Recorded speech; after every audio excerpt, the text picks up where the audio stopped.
Hello guys! Hello Cancer! Welcome dito sa aking channel, Galaran 888. Welcome guys!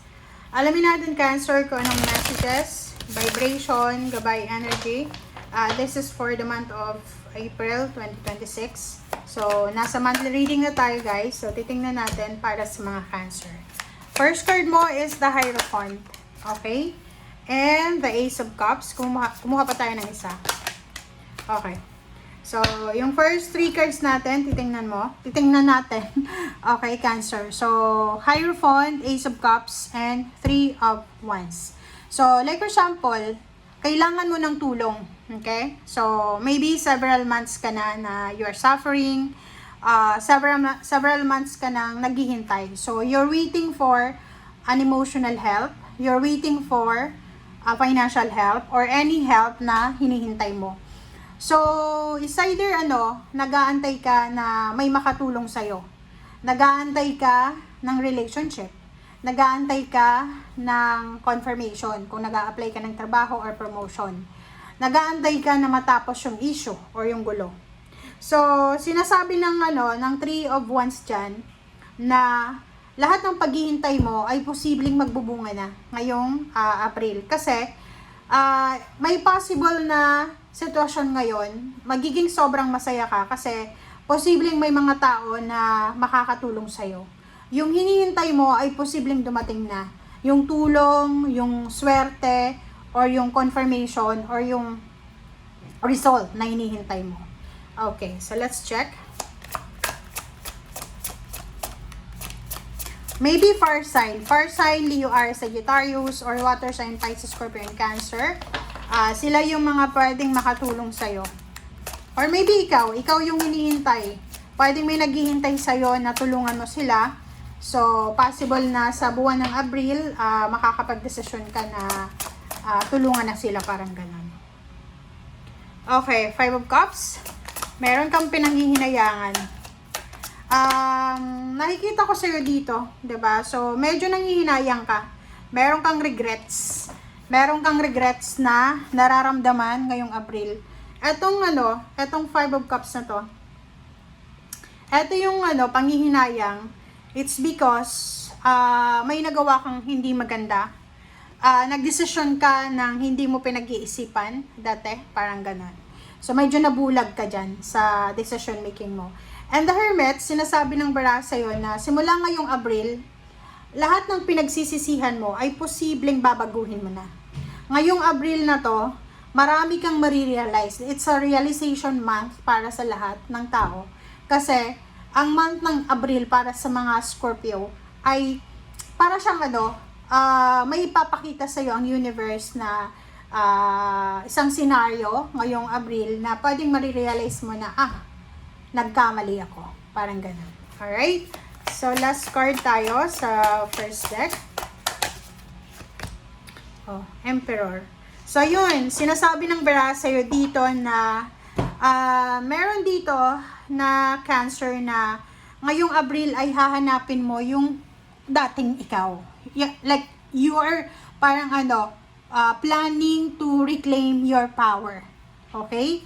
So, sinasabi ng barahan na siguro dati, masyadong magulo ang buhay mo, buhay relationship sa pamilya, sa love life, or sa trabaho, or kung saan pa man. Sinasabi ng barahan sa'yo dito na this month of April ay posibleng mahahanap mo yung mga kasagutan sa mga katanungan mo. Okay? Especially kung ito ay about sa family or sa emotion. Okay, so let's check.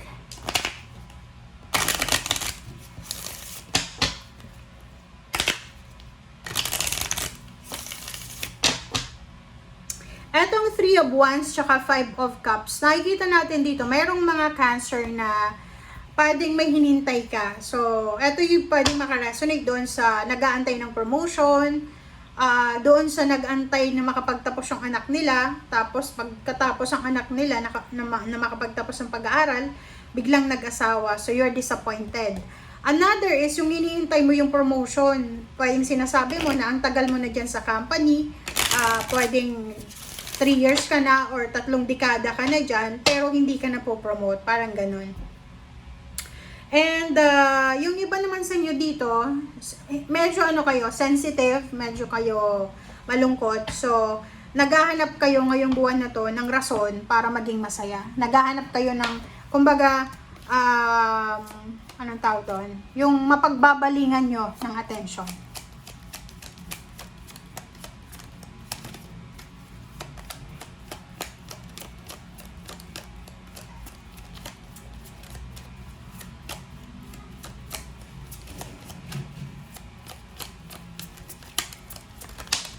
Okay. First card sa second deck is 2911. Oh. Ikaw to. Financially, pwedeng naghihirap ka. Or pwedeng, yon kailangan mo talaga ng tulong. So, you're waiting for and looking for a hierophant. 'Di ba? So, pwedeng, nakikita ko sa'yo dito na sobrang stress ka. Stress na stress ka dahil sa problema sa pera. Parang, like, halimbawa, may edad ka na, tapos may pinag-aaral ka pang mga anak, so, nai-stress ka kung ano yung mangyayari sa'yo for the next few months or few years. Especially sa panahon ngayon na sobra-sobra yung inflation.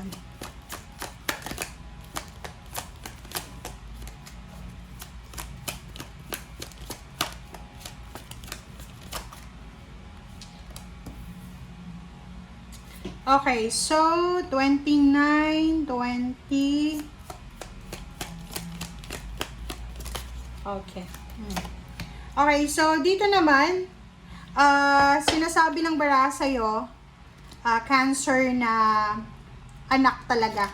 So you are worried. Pwedeng 3, 4 yung anak na, pwedeng lalaki ka na Cancer. So you are focused sa, kumbaga, obligations and duties and responsibilities mo sa anak mo, parang ganon. Nakikita ko dito, ang isang Cancer, pwedeng nanay ka man or tatay, na breadwinner ka, na you're planning to travel, you're planning to relocate, you're planning to move.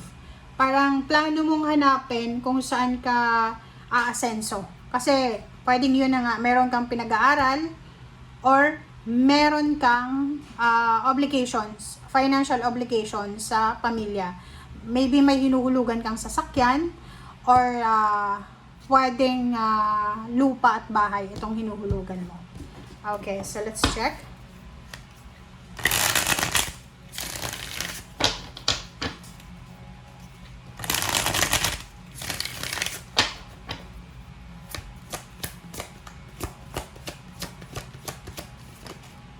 Okay. 9 of Gabriel. So, nakikita natin dito, Cancer, na kinakailangan mo daw simula ngayong Abril na, lalo kung may mga financial problems kayo, na naghihintay ka ng tulong, kailangan nyo daw na, especially kung pagod na pagod ka na, like pagod ka na sa obligations mo, sa duties, responsibilities, especially kung ang trabaho mo is, like for example, driver ka, okay? So, mahal yung gasolina, possible na mababawasan yung trabaho mo, parang ganun. So, medyo napapagod ka sa mga obligations mo, financial obligations. But sinasabi ng barahan na gamitin mo yon, yung pagod na nararamdaman mo, physical tiredness or emotional tiredness na yan, gamitin mo siya, Cancer, para makaalis ka sa kung ano man na sitwasyon na yan na pinagdadaanan mo. Kasi yung 9 of Gabriel na to is parang ang taong to ay galing siya sa gera, parang ganun, or galing siya sa kung ano man na nakakapagod na buhay, parang ganon. So, yun ang nakikita natin. Oh. Okay. Maybe this one is all about love life. Parang, halimbawa, pagod na pagod ka na sa pag-handle ng love life mo, or pwedeng pagod na pagod ka na sa pakikitungo sa asawa mo, sa boyfriend, girlfriend, sa ka-live-in partner, parang ganon. So, medyo napapagod ka na. Pag napagod ka na, syempre, nawawalan ka na ng interest, ng parang wala nang init, okay? Wala nang fire sa relationship. So, kaya sinasabi ng bara sa'yo dito na you need to hanapin natin yung liwanag. Okay, nandito yung Hermit, sinasabi na hanapin mo yung kaliwanagan. Kasi, Pag wala talagang pera yung tao, walang pera, minsan kahit walang problema sa pamilya, nagkakaroon ng problema. It's because of financial problems. Lalo sa panahon ngayon. So, kailangan mong ayusin lahat. Okay? Magpahinga kung napapagod ka. Huwag kang magdedesisyon ng padalos-dalos, lalo na kung tungkol ito sa pera or sa relationship. Okay? Thank you guys. Bye!